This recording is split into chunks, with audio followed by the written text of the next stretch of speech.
Think about someone you know, maybe a colleague at work, maybe a family member, maybe someone you dated once, someone who always seemed nice, helpful, agreeable, harmless even. And yet somehow, after every interaction with them, you walked away feeling diminished, used, like something had been taken from you, but you could not quite identify what it was or when the theft occurred. Most people assume manipulation has to look obvious. The loud threats, the explosive tantrums, the clear, direct lies. But that is not how power actually works in the hands of someone who understands human psychology. The most dangerous tactics are the ones that look completely normal. The ones that get labeled as kindness, as good manners, as just someone being considerate. Machiavelli understood this 500 years ago. He wrote that the truly powerful man does not announce his strategy. He hides it beneath behavior that appears virtuous, because the moment people realize they are being controlled, the control is already broken. What I am about to walk you through are 10 behaviors that most people see every single day and think nothing of. But once you understand the psychology beneath them, you will never look at these interactions the same way again. Let me start with the first one, and this one is everywhere.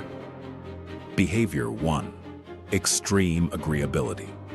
Have you ever met someone who never disagrees, who always says yes, who seems to go along with absolutely everything you suggest, no matter how inconvenient it might be for them? Most people interpret this as kindness, as flexibility, as someone who is just easygoing and pleasant to be around.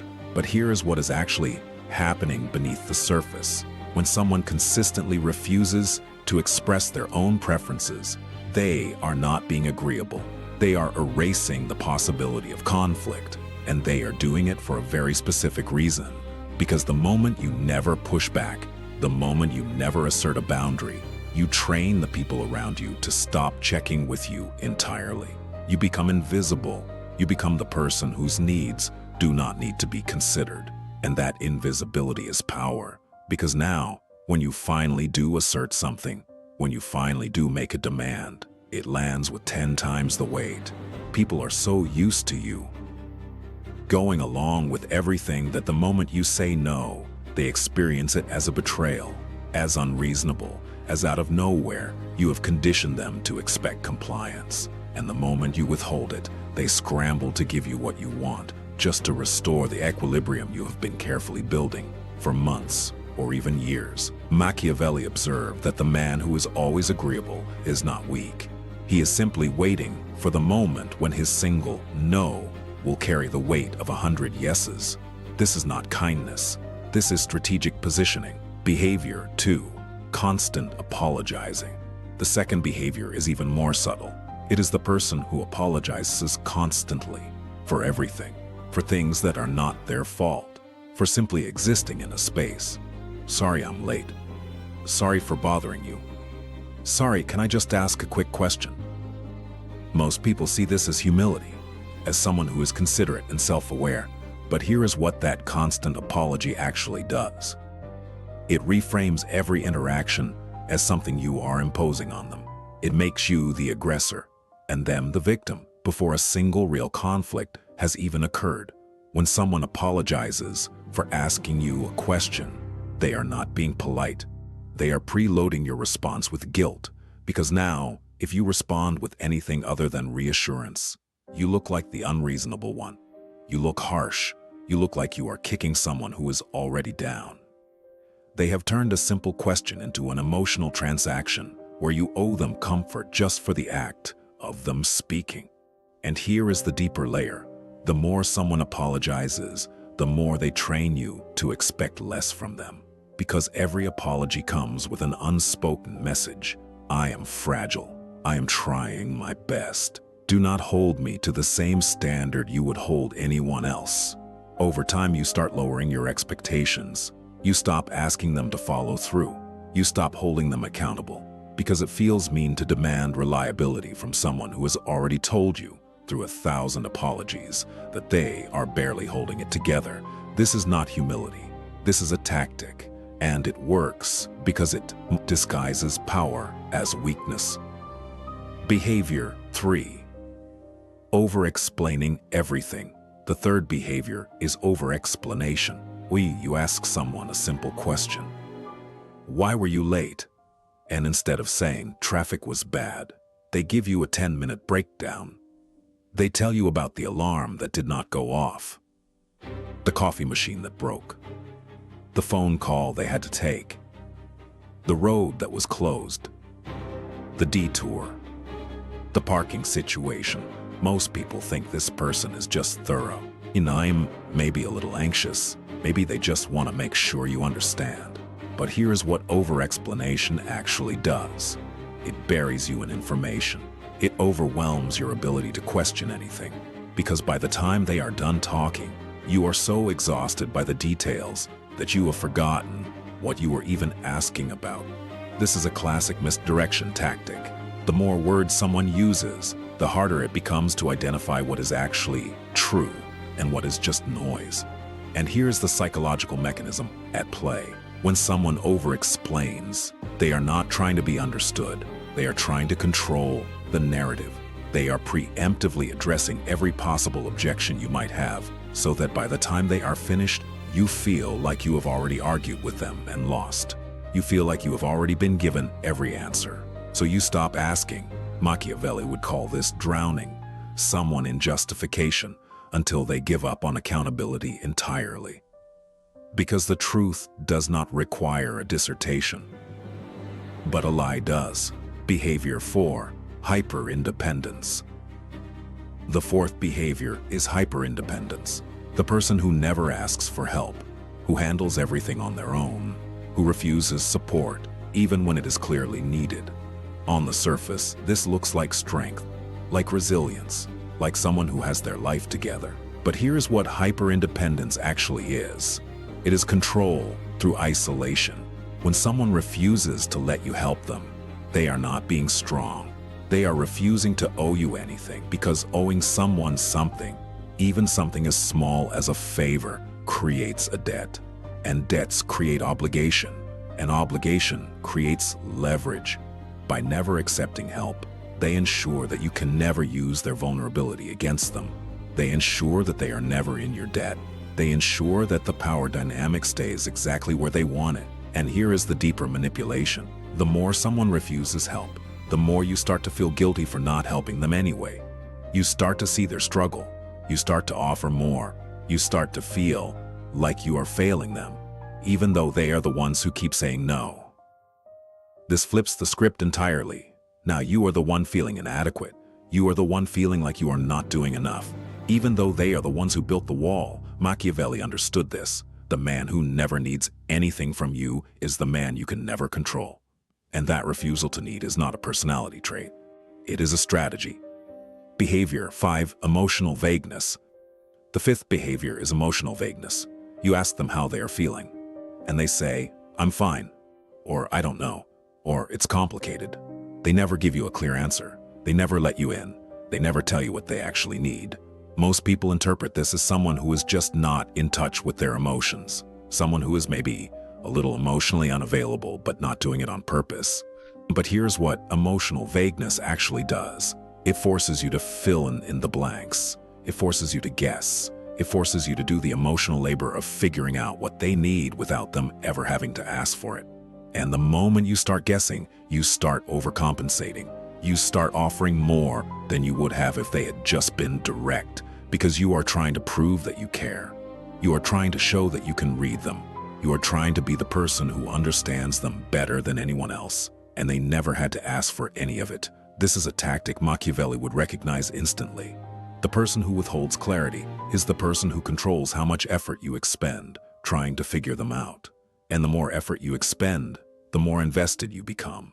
And the more invested you become, the harder it is to walk away. Behavior 6. The social chameleon. The sixth behavior is the social chameleon. The person who mirrors everyone they are around, who adapts their personality, their tone, their opinions, depending on who they are talking to. Most people see this as social intelligence. as someone who is good with people, as someone who just knows how to read a room. But here is what the chameleon effect actually is. It is strategic shapelessness. When someone has no fixed identity, they become impossible to pin down. You can never accuse them of being hypocritical because they were never really anything to begin with. You can never hold them accountable for a position they took because the moment the environment changes, so does their position. This makes them untouchable. And here's the manipulation.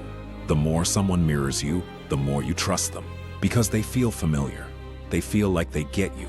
They feel like they are on your side. But the moment you are gone, they are on someone else's side. They are mirroring someone else. They are agreeing with someone else. And you have no idea. Machiavelli wrote that the truly dangerous man is the one who appears to be whatever you need him to be. Because the moment you think you know him, he has already moved. This is not adaptability. This is a mask. And the mask is designed to make you lower your guard. Behavior 7. Compulsive people-pleasing. The 7th behavior is compulsive people-pleasing. The person who always takes care of everyone else, who always puts others first, who never seems to have needs of their own. Most people see this as selflessness, as generosity, as someone who just has a big heart.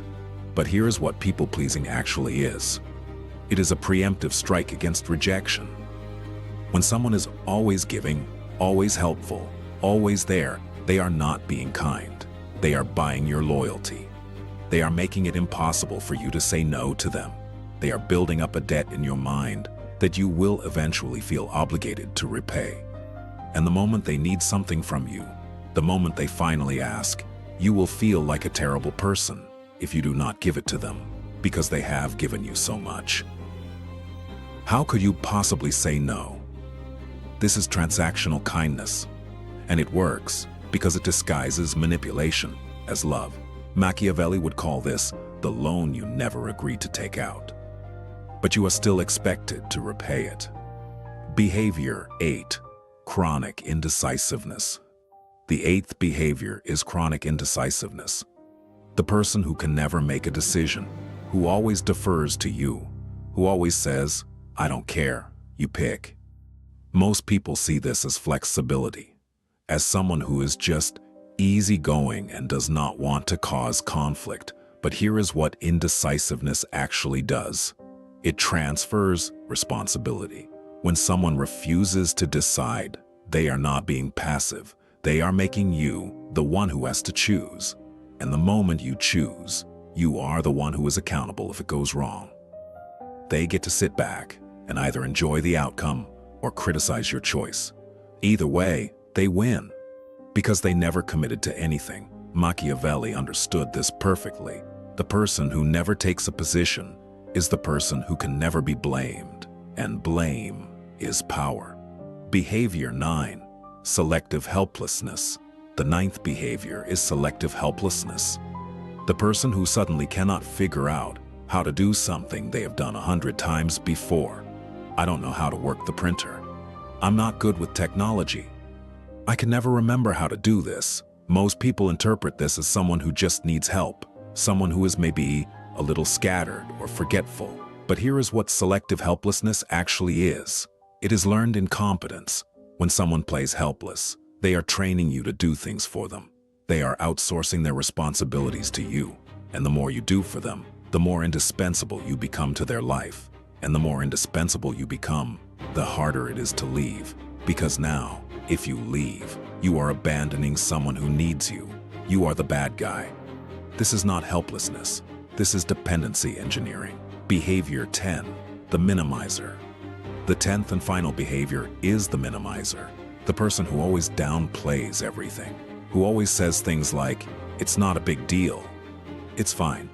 Don't worry about it." Most people see this as someone who is just chill. Someone who does not sweat the small stuff.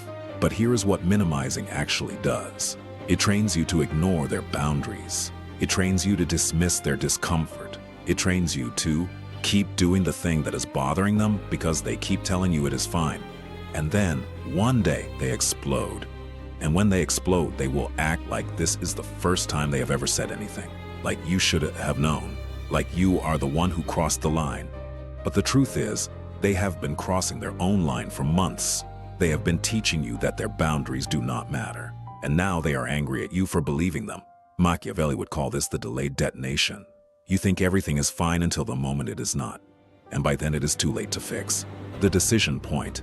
So where does this leave you? If you recognize these behaviors in someone you know, the question is not whether they are manipulating you.